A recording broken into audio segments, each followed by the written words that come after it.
Olá! Hoje a gente vai desvendar um dos momentos mais radicais e transformadores na vida de um país, a grande atualização jurídica. A pergunta que não quer calar é essa. Um país cria uma constituição novinha em folha. E aí? O que acontece com aquele mar de leis que já existia? Elas simplesmente somem?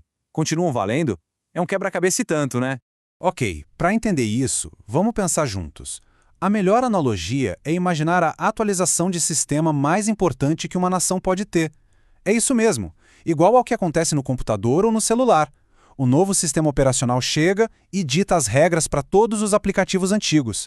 Porque é exatamente isso. A chegada de uma nova Constituição é um momento que redefine tudo. Ela estabelece um conjunto de regras completamente novo, as regras fundamentais que vão guiar o país dali para frente.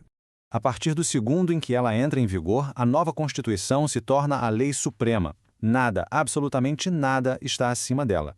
Todas as outras leis, sem exceção, precisam ser compatíveis com ela para poderem sobreviver. E a primeira consequência dessa grande atualização é, bem, a mais dramática de todas. É como limpar o sistema antigo. O primeiríssimo passo é sempre o mesmo. A Constituição anterior é completa e totalmente revogada. Ela deixa de existir, vira peça de museu.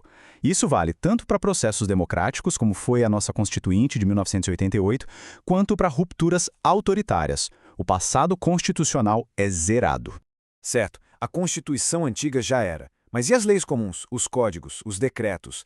Aí é que começa o que a gente pode chamar de a grande triagem jurídica. Um processo enorme para verificar se as leis antigas são compatíveis com um novo sistema. E o nome técnico para esse processo todo é doutrina da recepção.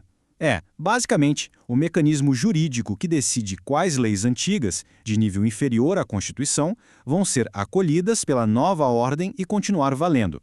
E nessa triagem, uma lei antiga só tem dois destinos possíveis. Se ela for compatível com os novos princípios, ela é recepcionada, ou seja, ela passa no teste e continua em vigor. Agora, se ela for incompatível, ela não é recepcionada, e com isso é revogada na hora. Simples assim.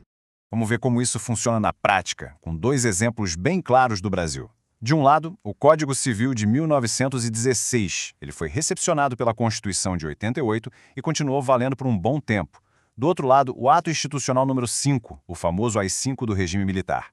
Ele era tão, mas tão contrário aos novos valores democráticos que foi revogado no exato instante em que a nova Constituição nasceu. Tá, mas como é que funciona esse teste de compatibilidade na real? Quais são os critérios para uma lei ser recebida ou não?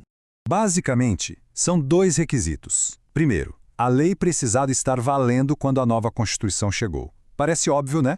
E segundo, que é o mais importante, o pulo do gato, a lei precisa ser materialmente compatível. O que isso quer dizer? Que o conteúdo dela, a sua essência, tem que estar alinhado com os princípios, valores e regras da nova ordem. Agora, essa tabela mostra uma nuance do processo, e é aqui que a coisa fica bem interessante. Olha a primeira linha. Se o conteúdo e a forma da lei são compatíveis, ela é recebida. Tranquilo. Agora olha a segunda linha. E se o conteúdo for compatível, mas a forma dela não for mais a correta? Ela ainda pode ser recebida e às vezes até ganha um novo status, mas a linha final é a regra de ouro. Se o conteúdo for incompatível, nem interessa qual era a forma. A lei não é recepcionada. Fim de pata. E sobre essa história de ganhar um novo status, vejam este exemplo que é incrível.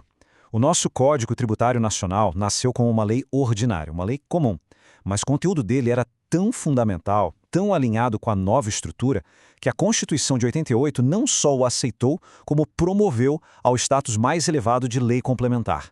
E do outro lado da moeda, um caso muito famoso de não recepção, a Lei de Imprensa, lá de 1967.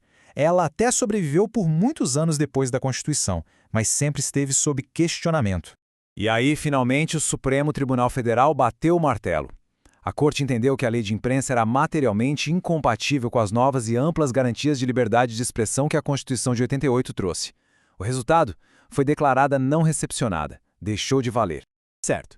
Então a gente já entendeu como o processo funciona. Mas por que ele é tão crucial para uma nação? Qual é o grande propósito por trás de toda essa complexidade da doutrina da recepção? Pois é, a recepção tem vários papéis vitais. Primeiro, ela evita o caos, um vácuo jurídico onde ninguém saberia quais regras seguir. Ela garante estabilidade para as relações sociais e econômicas. E, o mais importante, ela alinha todo o sistema de leis com os novos valores fundamentais do país. Isso força o Estado a se adaptar e informa todo mundo sobre seus novos direitos e deveres. Então, o ponto central é este.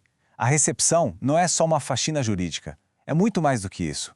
É a maneira como uma nação constrói uma ponte entre o seu passado e o seu futuro, decidindo o que vale a pena manter e o que precisa ficar para trás para poder progredir.